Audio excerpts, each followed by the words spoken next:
नमस्ते, मैं लक्ष्मी कुमारी, स्नातकोत्तर हिंदी विभाग, कोल्हान विश्वविद्यालय, चाईबासा।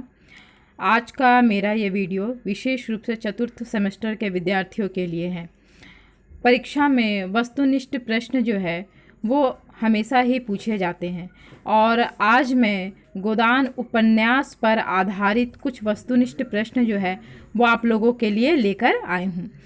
ये प्रश्न परीक्षा के लिए भी बहुत ही उपयोगी है और मैं आप लोगों से कहूँगी कि आप लोग गोदान उपन्यास जो है उसे आप लोग पढ़ लें, क्योंकि जो भी वस्तुनिष्ठ प्रश्न पूछे जाते हैं वो अक्सर लेखक और जो उनकी कृति है यानी कि प्रेमचंद और गोदान इसी पर आधारित होंगे। सबसे पहले हम गोदान उपन्यास के पात्रों के विषय में जान लेते हैं। गोदान उपन्यास में जो पहला पात्र है वो है होरी। होरी इस कहानी का सबसे प्रमुख पात्र है और उसी के इर्द गिर्द जितने भी पात्र हैं वो जो है वो घूमते हैं। और दूसरा प्रमुख पात्र है वो है धनिया, जो कि होरी की पत्नी है। होरी के 3 बच्चे हैं, एक लड़का है गोबर और उसकी 2 बेटी है, सोना और रूपा। उसके बाद एक पात्र है झुनिया, जो गोबर की पत्नी है और भोला की विधवा बेटी है। जब गाय लेने के लिए गोबर भोला के घर पे जाता है तब वहाँ उसकी मुलाकात झुनिया से होती है और उन दोनों के बीच प्रेम प्रसंग जो है वो बढ़ता है। होरी के 2 भाई हैं, हीरा और शोभा। उसके बाद अगर शहरी परिवेश में आते हैं तो शहरी परिवेश में हमें देखने को मिलता है कि 2 पात्र मुख्यतः है, एक मेहता साहब और एक मालती, और मिल के मालिक खन्ना और उनकी पत्नी गोविंदी। उधर गांव में साहूकार है झिंगुरी सिंह, पंडित दाता दीन, लाला पटेश्वरी और दुलारी सहुआइन जो है वो मुख्य पात्र हैं। गोदान उपन्यास के पात्रों से अक्सर ही प्रश्न पूछे जाते हैं। उदाहरण स्वरूप हम देखते हैं जैसे होरी किस उपन्यास का प्रमुख पात्र है, तो इसका उत्तर होगा गोदान। उसी तरह से पूछा जा सकता है कि गोबर की पत्नी का नाम क्या है, तो क्या है, धनिया है, झुनिया है। उसके बाद फिर पूछा जा सकता है कि झिंगुरी सिंह जो है वो गोदान में किस पात्र का किरदार निभा रहा है, तो साहूकार का वो निभा रहा है। तो इसी तरीके से कई महत्वपूर्ण प्रश्न जो है वो पात्रों परिचय से निकल कर आते हैं, इसलिए इसका परिचय जो है हम लोगों के लिए बहुत ही आवश्यक है। अब कुछ महत्वपूर्ण प्रश्न देखते हैं। प्रेमचंद का अंतिम उपन्यास कौन सा है, तो प्रेमचंद का जो अंतिम उपन्यास है वो है गोदान। एक उपन्यास उन्होंने और लिखा था वो है मंगलसूत्र, लेकिन चूंकि मंगलसूत्र अधूरा है इसलिए अंतिम उपन्यास जो है वो गोदान ही है। दूसरा महत्वपूर्ण प्रश्न है कि गोदान का प्रकाशन वर्ष क्या है, तो 1936 ईस्वी। 1936 ईस्वी में ही प्रेमचंद की मृत्यु हुई थी और उसी समय गोदान का प्रकाशन वर्ष भी है 1936 ईस्वी। कृषक जीवन का महाकाव्य किस उपन्यास को कहा गया है, तो गोदान को कहा गया है। होरी के गांव का नाम क्या है, तो होरी के गांव का नाम जो है वो बेलारी है। मालती किस शहर में रहती है, तो मालती लखनऊ शहर में रहती है। राय साहब कहाँ रहते हैं, तो राय साहब सेमरी गांव में रहते हैं और वो वहाँ के ज़मींदार हैं। होरी के पास कितनी ज़मीन थी, तो होरी के पास 5 बीघा ज़मीन थी। गोदान में गांधी और मार्क्स को प्रेमचंद ने घुला मिला दिया है, ये कथन किसका है, तो ये कथन जो है हरिवंश राय बच्चन जी का है। गोबर गांव से भागकर कहाँ जाता है, झुनिया के साथ जब प्रेम प्रसंग होता है और गोबर तब गांव वालों के डर से, लोक लज्जा से वो गांव छोड़कर भागकर वो शहर चला जाता, तो किस शहर में जाता है, तो लखनऊ शहर में जाता है। एक प्रश्न और है, बाहर से तितली है और भीतर से मधुमक्खी, यह कथन किसके लिए है, तो ये कथन जो है वो मालती के लिए है। उसके लिए ही कहा गया है कि वो बाहर से तितली है लेकिन भीतर से मधुमक्खी। गोबर का वास्तविक नाम क्या है, तो गोबर का वास्तविक नाम जो है वो गोवर्धन है। ये भी बहुत महत्वपूर्ण प्रश्न है। अक्सर गोबर नाम तो हम लोग जानते हैं लेकिन गोबर का जो वास्तविक नाम है वो क्या है, तो वो है गोवर्धन। अब हम दूसरे प्रश्न की ओर चलते हैं। माता दीन की प्रेमिका कौन थी? माता दीन जो कि एक पुरोहित था, उसकी प्रेमिका थी सीलिया, जो कि एक चमार जाति की थी, बहुत ही निम्न श्रेणी की थी, और माता दीन उसी से प्रेम करता था। अब दूसरा प्रश्न है, मिस्टर खन्ना की पत्नी का क्या नाम है? तो मिस्टर खन्ना की पत्नी का नाम है गोविंदी। पहना दो मेरे हाथ में हथकड़ियाँ, देख लिया तुम्हारा न्याय और अक्ल की दौड़। यह गोदान का ही एक कथन है। तो ये कथन किसके बारे में कहा गया है? गोदान में यह कथन जो है वो कौन कहती है? तो ये कथन जो है वो धनिया कहती है कि पहना दो मेरे हाथ में हथकड़ियाँ, देख लिया तुम्हारा न्याय और अकल की दौड़। तो होरी और धनिया की जो उम्र है वो कितनी है? तो होरी की उम्र है 40 वर्ष और धनिया की उम्र है 36 वर्ष। मालती का पेशा क्या था?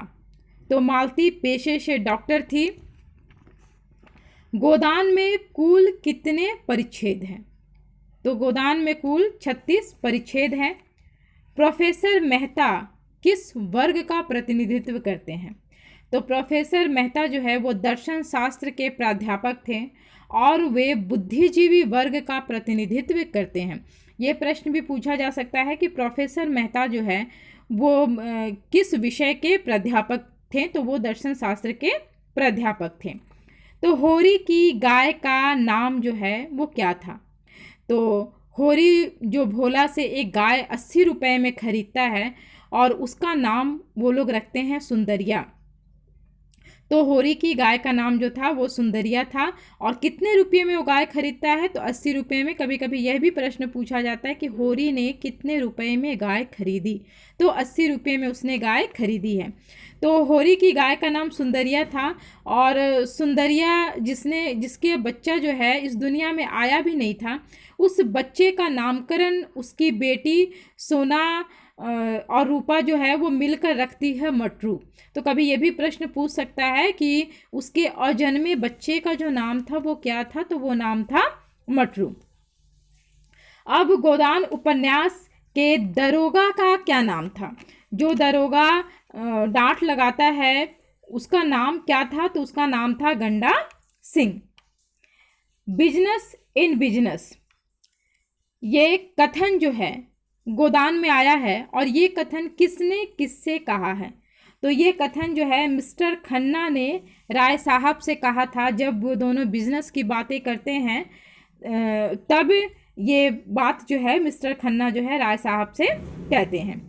भोला की दूसरी पत्नी का नाम क्या है? तो भोला की जो दूसरी पत्नी है उसका नाम था नोहरी। उसकी जो पहली पत्नी थी उसका देहांत हो जाता है और होरी जो है उसके दूसरा विवाह करने के लिए उसकी खुशामद करता है, जिसके कारण ही भोला उससे खुश होकर उसको गाय देने के लिए तैयार हो जाता है। उसके बाद भोला दूसरा विवाह करता है जिसका उसकी पत्नी का नाम रहता है नोहरी।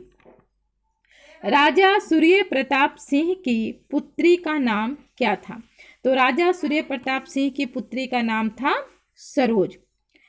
और राय साहब के पुत्र का नाम क्या था? तो राय साहब के पुत्र का नाम था रुद्रपाल सिंह। और रुद्रपाल सिंह और सरोज दोनों एक दूसरे से प्यार करते थे और बाद में ये दोनों ही विवाह कर लेते हैं।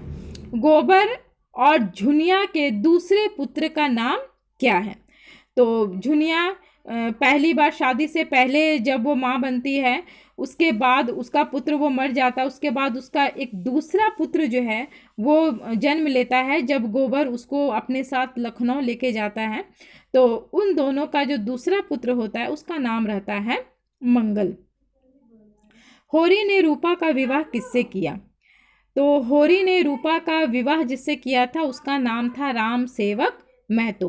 होरी की ज़िंदगी जो थी बहुत ही मुश्किल से गुजर रही थी। उसके पास इतने भी पैसे नहीं थे कि वो अपना जीवन यापन सही तरीके से कर सके, ना ही उसके पास इतने पैसे थे कि वो अपने बेटी का सही लड़के से विवाह कर सके।